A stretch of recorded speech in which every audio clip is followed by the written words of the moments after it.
Gue bilang juga apa Bapak Ibu semuanya, data inflasi yang dirilis tadi pagi oleh Badan Pusat Statistik periode Oktober 2022 agak melandai, yaitu sebesar 5,71% dibanding dengan periode sebelumnya bulan September 5,95% data inflasi. Jadi data inflasi periode Oktober ini sudah 5,71%. Tetapi walaupun data inflasi yang agak menurun tidak tidak diikuti dengan rupiah kita yang melemah. Kondisi capital outflow itu tetap terjadi, bahwa investor-investor skeptis ya terhadap kondisi ekonomi di Indonesia. Karena ada perbedaan tingkat suku bunga nanti yang cukup tajam nanti, jika nanti tanggal 2 November atau 3 November waktu Indonesia bagian barat nanti pagi hari itu rilis data hasil dari Federal Open Market Community, the Fed ya, untuk menaikkan gubernur Bank Sentral Amerika untuk menaikkan tingkat suku bunga Federal Fund Rate menjadi tambah 75 basis point dari 3,25% menjadi 4% nanti. Sedangkan suku bunga BI itu sebesar 4,5%, ya, 4,5%.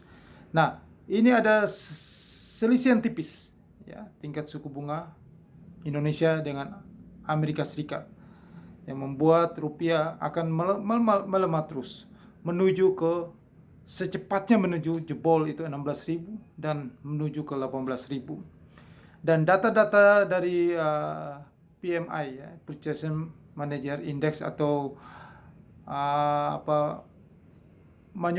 PMI Manufaktur Indonesia ya, data untuk indeks manajer pembelian Indonesia ya, itu Oktober 2022 itu sudah agak turun ya. Dari sebelumnya pada bulan September itu posisinya di 53,7%. Nah, di Oktober ini 2022 turun menjadi 51,8%. Jadi agak melandai. Ini menandakan bahwa ekonomi Indonesia sudah cenderung menurun ke batas normalnya, mendekati 50. Masih ekspansif. Jadi di atas 50 itu masih ekspansif.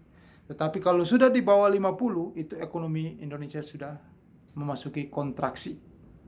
Nah, 51,8% sudah mendekati angka 50 ya, angka batas acuannya.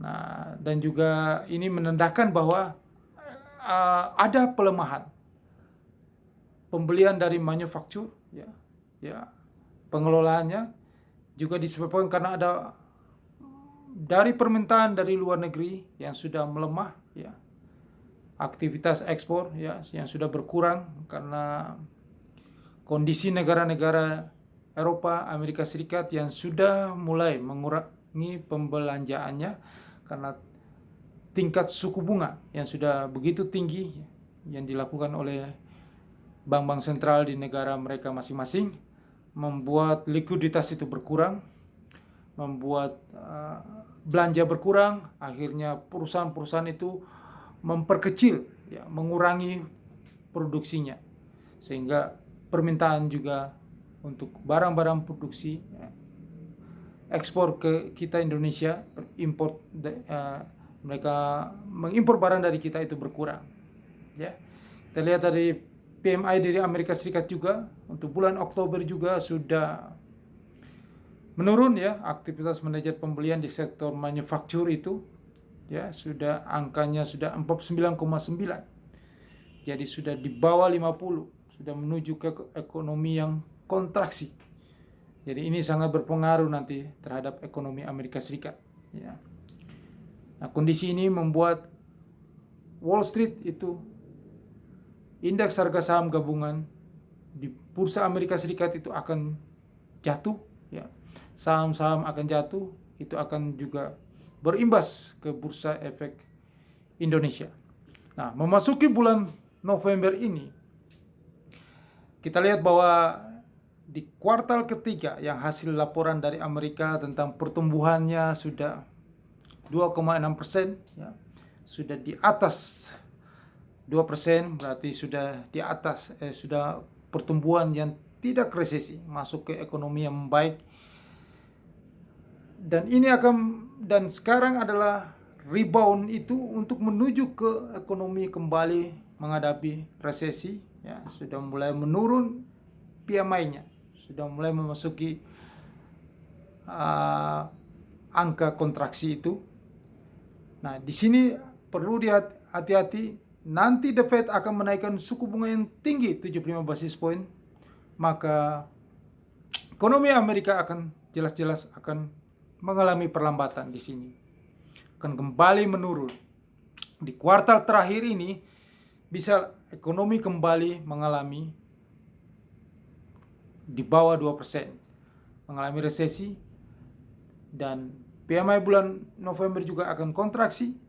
Begitupun juga maka US dollar indeksnya akan menguat. Jika indeks US dollar menguat, maka ada capital outflow dari Indonesia, akan kembali, ya, greenback, ya, pulang kampung, ya.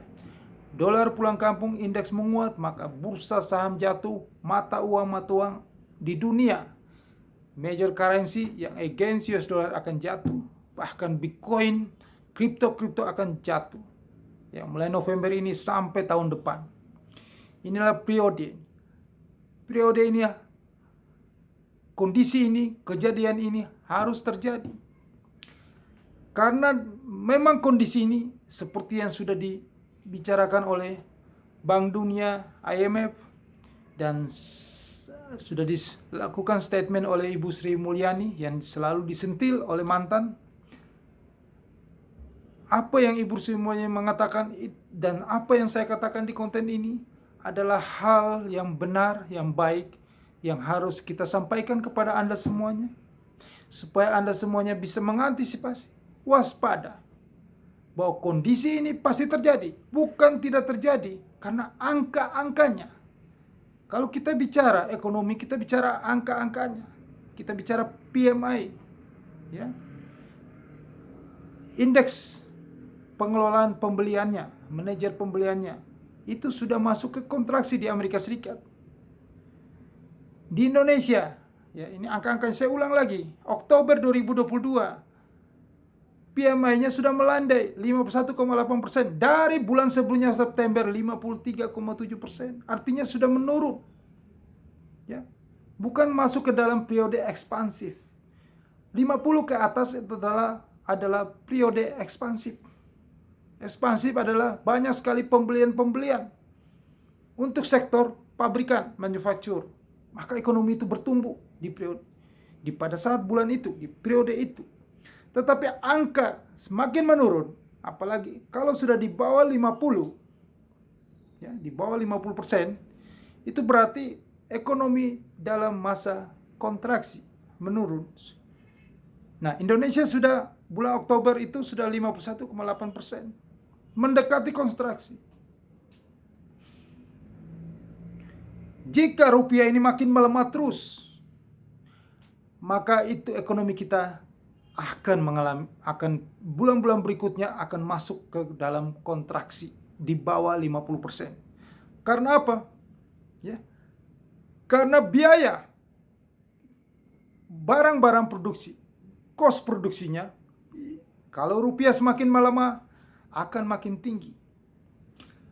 Maka belanja itu akan makin berkurang. Mempengaruhi juga apa? Produksi di dalam negeri berkurang. PMI-nya menurun, masuk dalam kontraksi. Rupiah kalau melemah, inflasi itu akan kembali naik. Yang bulan Oktober 5,71%. Jadi naik mungkin di bulan November yang akan dirilis bulan Desember nanti. Inflasi naik, ya, otomatis karena barang import itu mahal, maka dijual pun dengan harga tinggi. Suku bunga otomatis kalau bank Sentral Amerika menaikkan Federal Fund Rate nanti 75 basis point menjadi 4% di bulan November ini, maka BI Rate, Bank Indonesia juga akan menaikkan suku bunga dari 4,5% mungkin menjadi 5%. Maka makin tinggi bunga, makin sulit ekonomi di Indonesia. Makin tinggi bunganya, makin sedikit uang yang beredar di Indonesia. Semua kesedot ke bank. Dan kredit pun juga berkurang. Sedikit orang yang mengambil kredit karena tingkat suku bunga yang sudah tinggi. Akan makin sulit itu likuiditas, maka makin sedikitlah jumlah belanja. Belanja-belanjanya itu berkurang. Kalau jumlah belanja-belanja itu berkurang, akan membuat apa? Produksi berkurang, maka perampingan usaha terjadi oleh perusahaan-perusahaan besar. Maka hal yang buruk yang dibicarakan oleh Ibu Sri Mulyani itu benar. Itu harus didukung, harus diantisipasi. Bukan sekedar berbicara. Beliau adalah seorang ekonom. Kalau yang menyentil dia itu bukan seorang ekonom. Seorang pengusaha. Pengusaha itu selalu berusaha bagaimanapun hal yang tetap membicarakan bagus-bagus terus. Karena ada kepentingannya di dalamnya. Supaya usahanya tetap jalan. Tetapi fakta dan realita yang terjadi secara angka-angka ekonomi, secara kondisi global, ya, karena perang Rusia-Ukraina ini belum selesai, ya. Anda lihat bahwa sebentar lagi sudah memasuki musim dingin. Saya bicara ini memberikan logika kepada Anda bahwa prediksi-prediksi tentang kehancuran itu pasti terjadi.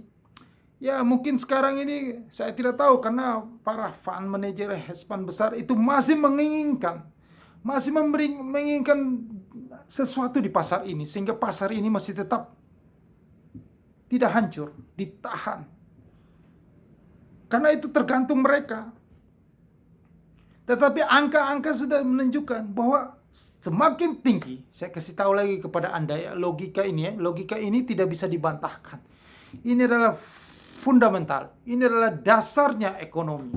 Dasarnya segala sesuatu, kondisi ekonomi global, kehancuran ekonomi global, ekonomi global membaik, itu dasarnya adalah apa? Suku bunga, interest rate. Itu dasarnya. Saya sudah mengamati ini lama, sejak tahun 1997. Waktu masih kuliah, masih belajar tentang ekonomi ini. Sampai saya bekerja tahun 1998 lulus kuliah. Sampai dengan detik ini selalu diulang-ulang aja begitu tentang interest rate.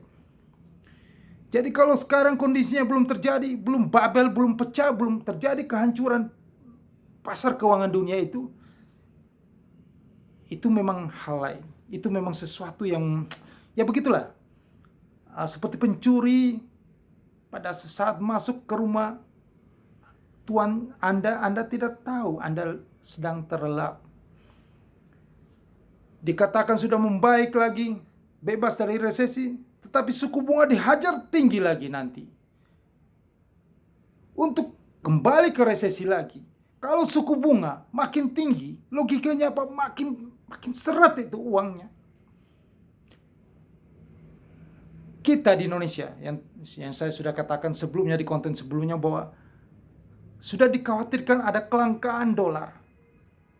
Nah, kalau tanggal 2 November ini, tanggal 3 waktu Indonesia Barat, pagi hari, rilis data dari Federal Open Market Community Meeting, menaikkan Federal Fund Rate 75 basis point, maka itu bunga Amerika itu, suku bunga FFR itu sudah makin tinggi.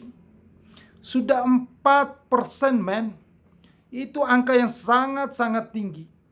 Nah, angka 4% itu membuat otomatis capital outflow keluar di bulan November ini. Maka rupiah itu segera cepat-cepat menuju 16.000 dan cepat-cepat akhir tahun sudah 18.000. Ini fakta yang akan terjadi. Tidak bisa dibantahkan lagi. Tidak bisa. Mau diusahakan dengan cara apapun juga, ini adalah fundamental. Kita tidak bisa melawan fundamental itu. Dan akibat dari suku bunga yang makin tinggi itu, Bank Indonesia juga akan berlomba-lomba menaikkan suku bunga. Di dunia juga berlomba-lomba menaikkan suku bunga. Maka di dunia negara Uni Eropa, China, yang banyak sekali mengimpor barang dari kita, yang sudah saya katakan dari tahun lalu, kekeringan likuiditas. Hal yang paling menakutkan di dunia ini adalah kekeringan likuiditas. Semakin sedikit uang di pasaran, maka makin sedikit juga belanja, maka makin sedikit juga membuat ekonomi dunia makin terpuruk. Maka yang ibu jangan menyentil Ibu Sri Mulyani katakan itu sudah paling benar ekonomi gelap di tahun 2023. Banyak negara akan bangkrut, itu benar. Karena Bank Dunia dan IMF yang bicara. Dan mereka sudah menunggu dana talangan, sudah bersiap-siap untuk memberikan dana-dana itu kepada negara-negara yang akan bangkrut nanti. Itu adalah sesuatu yang memang sudah disiapkan. Mereka sudah bersiap duit untuk membantu negara-negara yang bangkrut itu. Tinggal tunggu tanggal mainnya. Bagaimana cara negara-negara itu bisa bangkrut? Ya dinaikkan suku bunga setinggi langit. Jika suku bunga Amerika Serikat Federal Fund naiknya setinggi langit, maka negara-negara berkembang itu akan bangkrut otomatis. Hahaha. Pasti bangkrut. Yang jelas begini, mereka karena tidak semua barang-barang produksi atau impor bahan pangan itu ada di negara tersebut. Sebagian itu tetap mengimpor di negara lain. Contohnya gandum, jagung, kedelai, ya, kapas dan lain-lain semuanya itu impor. Sedangkan harganya naik, semua dalam mata uang US dollars, ya. Maka terjadilah inflasi di negara mereka, hancurlah negara mereka. Belanja dengan harga yang makin tinggi itu menggerogoti. Setiap negara punya anggaran pendapatan dan belanja negara, termasuk kita Indonesia. Menggerogoti kita punya APBN. Dan yang kedua adalah utang-utang mereka dalam mata uang asing, mau negara mana saja atau apalagi dalam US dollar, maka mampuslah mereka tidak bisa membayar cicilan hutangnya, maupun cicilan hutang pemerintah ataupun swasta. Inilah hal buruk yang pasti terjadi. Maka negara-negara kecil itu, seperti yang sudah terjadi dengan Sri Lanka, Argentina, itu akan semua negara, 60 negara itu akan mengalami hal buruk itu. Maka mengganggu ekonomi dunia. Karena apa? Negara-negara itu bangkrut, otomatis mereka tidak belanja. Mereka tidak belanja, mengganggu China. Karena China juga mendapatkan income dari negara-negara yang bangkrut itu yang sudah tidak belanja. Amerika dan semua itu adalah efek domino. Akhirnya negara-negara kaya pun ikut terimbasnya. Dan kita juga, kalau mereka tidak mendapatkan keuntungan dari negara-negara yang bangkrut itu tidak bisa menjual, berarti mereka membeli barang-barang produksi kita seperti tambang, batu bara, minyak sawit, nikel, tembaga, apa dan lain-lain yang kita banggakan itu juga tidak berkurang, dan mereka tidak minta dari kita, tidak membeli dari kita, maka kita juga kena dampaknya juga. Berkuranglah belanja. Semua itu adalah efek domino, saling kait-mengkait. Inilah hidup dalam dunia globalisasi seperti ini.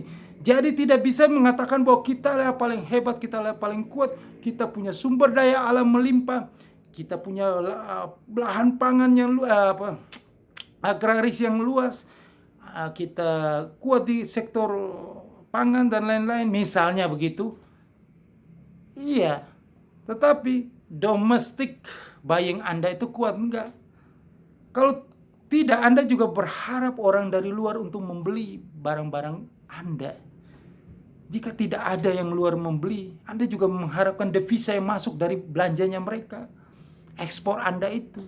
Jadi bukan hanya belanja di dalam negeri, Anda juga berharap ada dolar yang banyak di dalam sini. Berarti apa? Mereka harus belanja barang-barang Anda. Begitu. Jadi kalau tidak ada seperti itu, ya Anda juga kena dampaknya. Maka Indonesia akan kena dampaknya.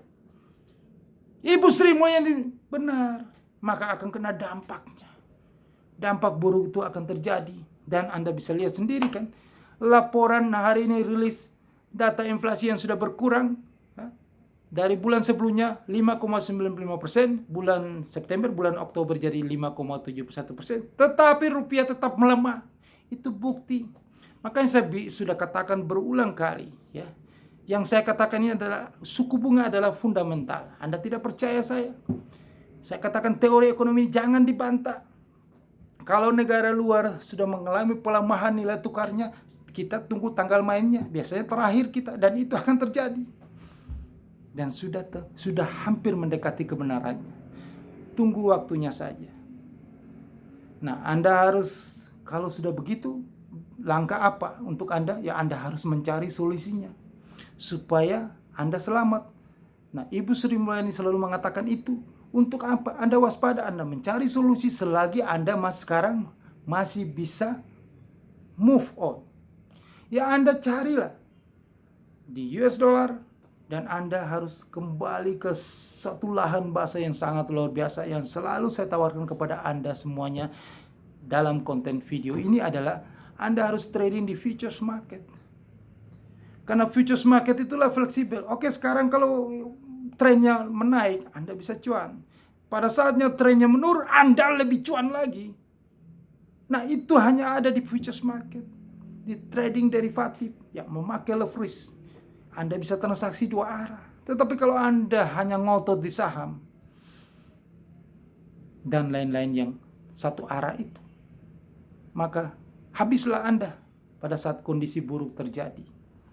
Nah, inilah peluang yang saya berikan kepada Anda. Anda pikirlah secara logika. Apakah ini masuk akal atau tidak? Kalau tidak masuk akal, abaikan. Tetapi kalau Anda pikir yang saya bicarakan ini masuk akal, ada email saya di bawah ini. Anda segera email saya.